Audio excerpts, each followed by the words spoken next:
Okay, welcome to CISSP Domain 4, Communication and Network Security. In this session, we'll explore how secure communication works, from network architecture and devices to protocols, attacks, and remote access.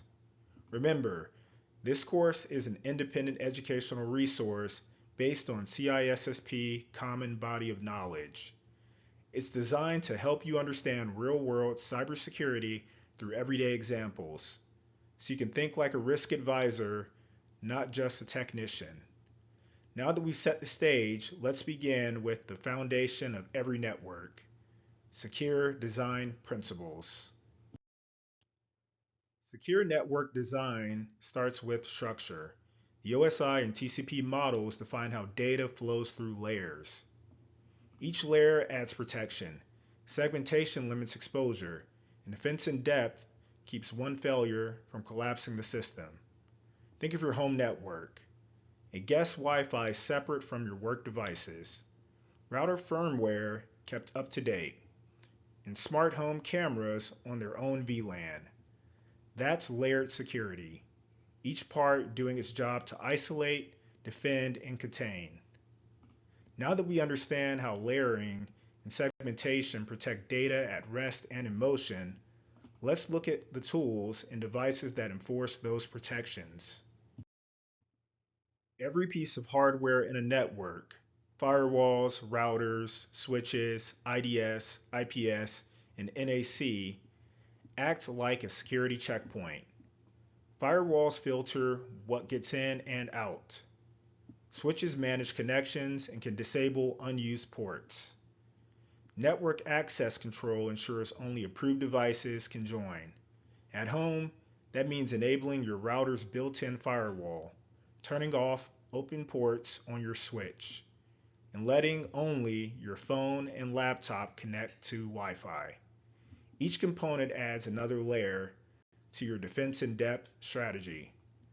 With our secure components, let's move from hardware to the communication protocols that keep information safe as it travels. Data in transit needs protection, and that's where secure protocols come in. HTTPS with TLS keeps your banking sessions private. VPNs encrypt your connection on public Wi-Fi. And at home, you replace outdated tools like Telnet with FTP, with SSH, and SFTP to prevent eavesdropping. The goal is simple: confidentiality, integrity, and authenticity every time data moves across the network. Of course, the moment information starts flowing, attackers look for weaknesses. Let's see how they try and how you can defend against them. Now that we've secured communication channels, let's see how attackers target them. Attackers constantly try to intercept or disrupt network traffic through man-in-the-middle attacks, denial of service floods, spoofing, and session hijacking.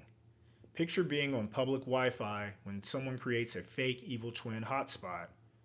You protect yourself by checking the real network name or using your phone's hotspot instead. At home, enabling rate limiting on your router prevents DOS attacks on your streaming devices. CISSP thinking is proactive. Anticipate, isolate, and counter threats before they succeed. Now that we've learned to spot and stop network attacks, let's shift to secure connectivity, ensuring remote users and communications stay protected wherever they go. Now, once you spot the attacks, the next step is securing how you connect remotely. Secure remote access allows you to work anywhere without compromising security. Always require multi-factor authentication and disable remote admin services you don't use. For collaboration, choose encrypted conferencing platforms instead of unsecured public chats. The principle here is availability with control, enabling productivity while maintaining confidentiality and trust. Now we'll put these principles into action and test your CISSP mindset. Before we jump into the quiz, here are a few things to keep in mind. CISSP questions aren't designed to test how many facts you can memorize. They test how you think. You'll often see multiple answers that look correct from a technical point of view, but your goal is to choose the best next step or the option that reflects sound risk-based judgment. Always approach each question from a risk advisor and managerial perspective. Ask yourself, which choice best supports business objectives while minimizing risk? That's the mindset the exam is built around, and it's what separates someone who knows cybersecurity from someone who can lead it. Let's get started. Question 1. During design of a segmented corporate network, a manager wants to ensure a compromise in one area won't spread to others. What principle best supports this goal? A. Single point of control. B. Layered defense. C. Segmentation and isolation. D. Default connectivity. The correct answer is C. Segmentation and isolation. Segmentation and isolation prevent lateral movement between systems. Layered defense supports resilience but doesn't limit cross-zone exposure. CISSP reasoning focuses on containment. Question 2. A network admin wants to simplify firewall rules by allowing any internal host to communicate freely. What secure design principle is being violated? A. Least privilege. B. Separation of duties. C. Fail-safe defaults. D. Defense in depth. The correct answer is A. Least privilege. Least privilege ensures only necessary access is granted. Any internal host is overly permissive. Fail-safe defaults govern denial by default, which would also help, but is secondary. Question 3. Which control most directly enforces device trust before network access? A. Firewall ACL. B. VLAN segmentation. C. Network access control. D. Router ASL. The correct answer is C. Network access control. Network access control verifies device identity and compliance before granting access. ACLs control packets after connection. Network access control ensures trust at entry. Question 4. You disable unused switch ports in your office. From a CISSP perspective, this action primarily supports A. Attack surface reduction. B. Availability. C. Auditing and monitoring. D. Defense in depth. The correct answer is A. Attack surface reduction. Turning off unused ports reduces entry points, or the attack surface. Defense in depth applies at a larger architectural level. You're configuring remote admin access to a server. Which option best aligns with CISSP's secure communication principle? A. Use Telnet for simplicity. B. Use SSH for encrypted management. C. Use FTP for credentials. D. Use HTTP on port 80. The correct answer is B. Use SSH for encrypted management. SSH encrypts management sessions. Telnet and FTP transmit credentials in plain text.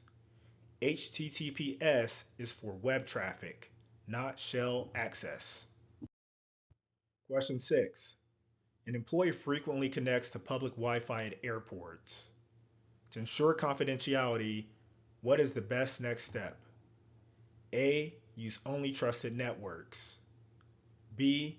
Use a VPN tunnel for all sessions. C. Disable DNS. D. disable TLS inspection. The correct answer is B. Use a VPN tunnel for all sessions. Using a VPN ensures encryption over untrusted networks. CISSP focuses on risk mitigation rather than avoidance.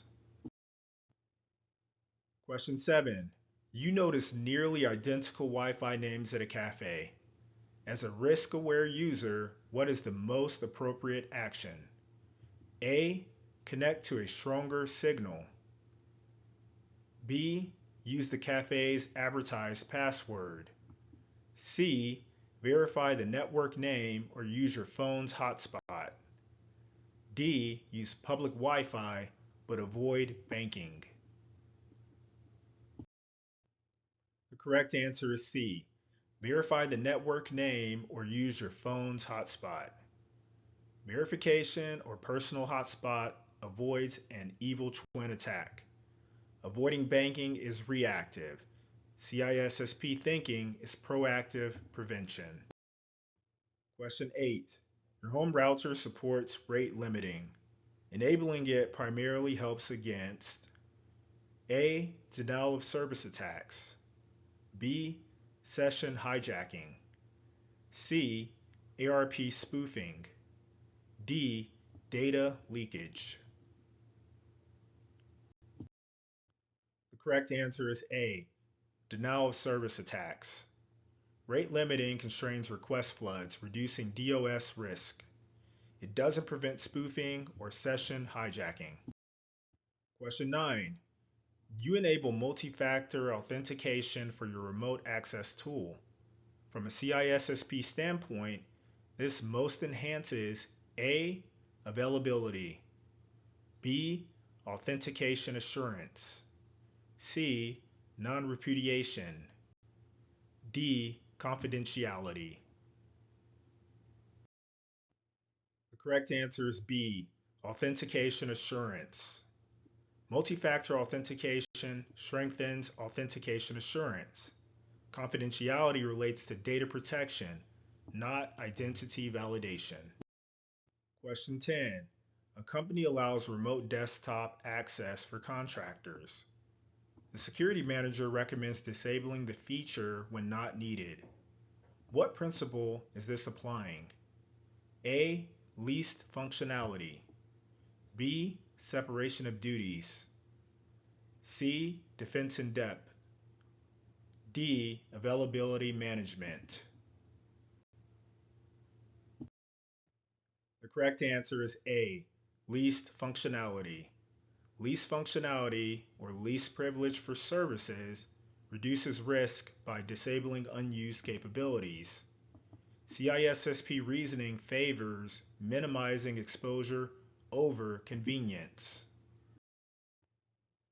Okay, now let's talk about how these questions reflect real CISSP thinking.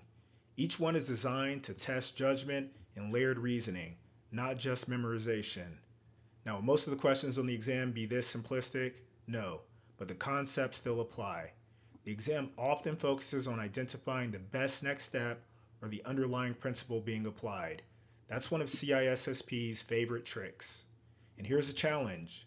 Many answers will technically sound correct, but only one truly aligns with primary intent, the most appropriate action from a managerial, risk-based perspective. That's what separates a good technician from a true CISSP. Okay, great work completing Domain 4, Communication and Network Security, where protection meets connection.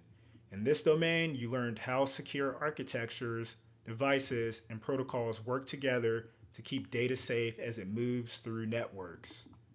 We turned complex topics like segmentation, encryption, and VPNs into everyday habits, from checking HTTPS to isolating your smart home devices. Remember, CISSP questions test reasoning, not recall. Always think like a security architect and risk advisor.